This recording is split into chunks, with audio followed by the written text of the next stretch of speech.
شب برات انتہائی اہم اور نازک رات ہے۔ قرآن کریم پارہ 25 سورۃ الدخان آیت نمبر 3 اور 4 میں اللہ پاک نے ارشاد فرمایا انا انزلناہ فی لیلۃ مبارکہ، بے شک ہم نے اس کو نازل کیا ایک برکت والی رات میں۔ انا کنا منذرین، بے شک ہم ہی ڈر سنانے والے ہیں۔ فیہا یفرق کل امر حکیم، اور اس رات میں ہر حکمت والے کام کو بانٹ دیا جاتا ہے۔ ان دو آیت کریمہ کی تفسیر میں امام راضی تفسیر کبیر میں لکھتے ہیں کہ ان دو آیات میں اللہ تعالیٰ نے دو چیزوں کا تذکرہ کیا۔ نمبر 1 فرمایا انا انزلناہ فی لیلۃ مبارکہ، بے شک ہم نے اس قرآن کو نازل کیا برکت والی رات میں۔ اب برکت والی رات کون سی ہے؟ اس کے بارے میں علماء نے دو قول لکھے۔ فرمایا ایک قول یہ ہے کہ برکت والی رات سے مراد شب قدر یعنی رمضان کی 27ویں شب،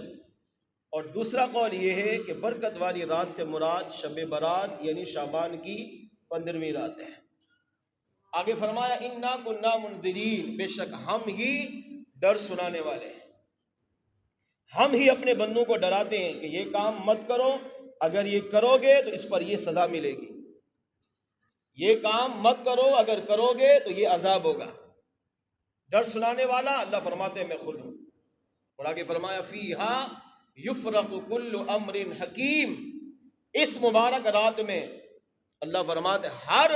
حکمت والے کام کو تقسیم کر دیا جاتا ہے۔ ایک قول یہ ہے کہ اس مبارک رات سے مراد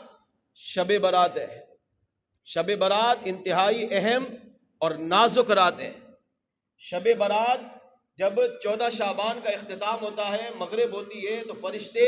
اعمال ناموں کو لپیٹ کر ہر انسان کے، چاہے وہ مسلمان ہو چاہے غیر مسلم ہو، یہودی ہو عیسائی ہو ہندو ہو کافر ہو مشرک ہو، ہر اچھا ہو یا برا ہو، نیک ہو یا بد ہو، ہر ایک کا نامہ اعمال لپیٹ کر فرشتے اللہ کی بارگاہ میں پیش کرتے ہیں۔ اور شب برات میں میرا کریم رب پھر ان فرشتوں کو وہ اعمال نامہ، نیا اعمال نامہ دیتا ہے، وہ اعمال نامہ جس کے اندر ہر انسان کی تقدیر کا فیصلہ لکھا ہوا ہوتا ہے کہ اس نے اس سال شب برات سے لے کر اگلے سال شب برات تک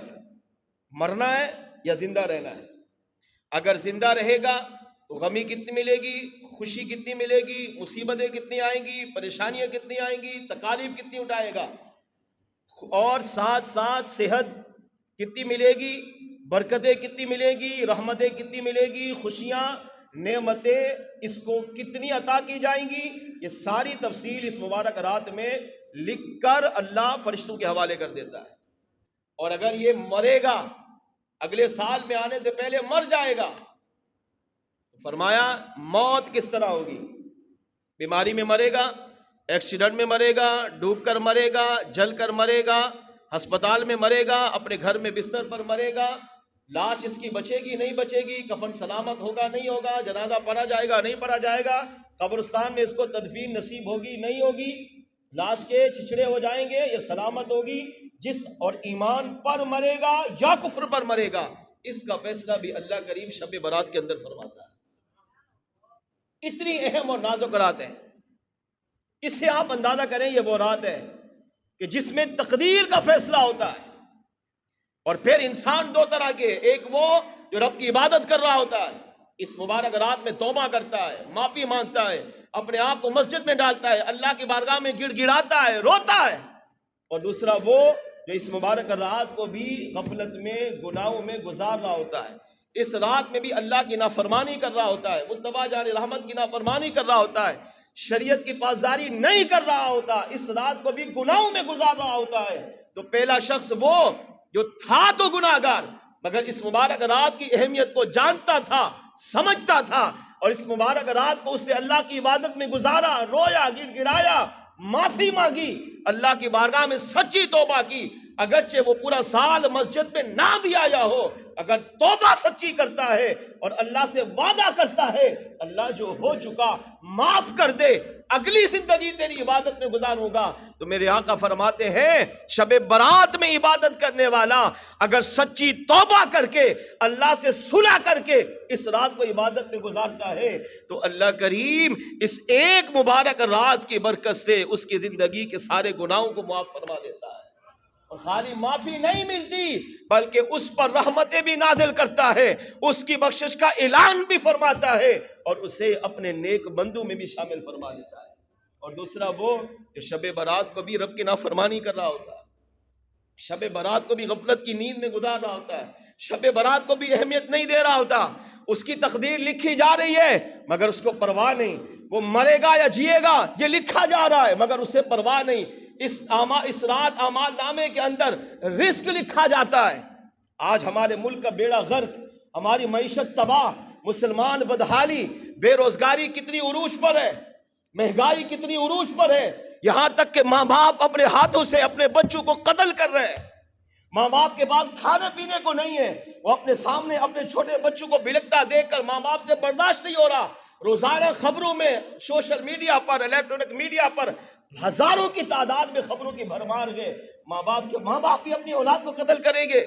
نہیں، یہ تو زمانے جاہلیت میں تھا، آقا نہیں آتے تھے تب ماں باپ اپنی اولاد کو زندہ دفن کرتے تھے۔ میرے آقا علیہ السلام تشریف لائے تو ماں باپ کو یہ درس دیا، ماں باپ کے دل میں یہ محبت ڈالی، ماں باپ کے دل میں اولاد کا پیار جگایا کہ اولاد قتل کرنے کے لیے نہیں، اولاد تو زندگی کا سہارا ہے، اولاد تو تمہارے لیے دنیا قبر آخرت میں نجات کا ذریعہ ہے۔ میرے آقا علیہ السلام نے اولاد کی محبت، اولاد کا پیار، اولاد کا ادب سکھایا، مگر آج 15ویں صدی کے اندر بھی یہ دن دیکھا جا رہا ہے کہ وہی ماں باپ جن کے دل میں اولاد کی محبت ہے، اولاد کا پیار ہے، اولاد کا عشق ہے، ماں باپ اپنے آپ کو بیچ کر بھی اولاد کو بچاتے ہیں، آج وہی ماں باپ بے روزگاری، بھوک، خوف، پیاس کی شدت کی وجہ سے خود بھی خودکشی کر رہے ہیں اور اپنے ہاتھوں سے اپنی جوان اولاد و چھوٹے معصوم بچے یہاں تک کہ دودھ پیتے بچوں کو بھی قتل کر رہے ہیں۔ کیوں؟ کہتے ہمارے پاس کھانے کو نہیں ہے، ہمارے پاس پینے کو نہیں ہے، ہمارے پاس پہننے کو نہیں ہے، ہمارے پاس رہنے کو نہیں ہے، ہم کیا کریں؟ خود بھی مر رہے ہیں، اولاد کو بھی قتل کر رہے ہیں، بے روزگاری کا دور رہا ہے۔ اس مبارک رات میں رزق تقسیم ہوتا ہے، بلکہ ایک عالم نے بڑی پیاری بات کی، فرمایا اس رات تو پاکستان کے ہر مسلمان کو مسجد میں آ کر اللہ کی بارگاہ میں رونا چاہیے کہ اللہ تو ہی ہے جس پر ہمیں سہارا ہے، تو ہی ہمیں بچا سکتا ہے، تو ہی ہمارے حال کو بہتر کر سکتا ہے،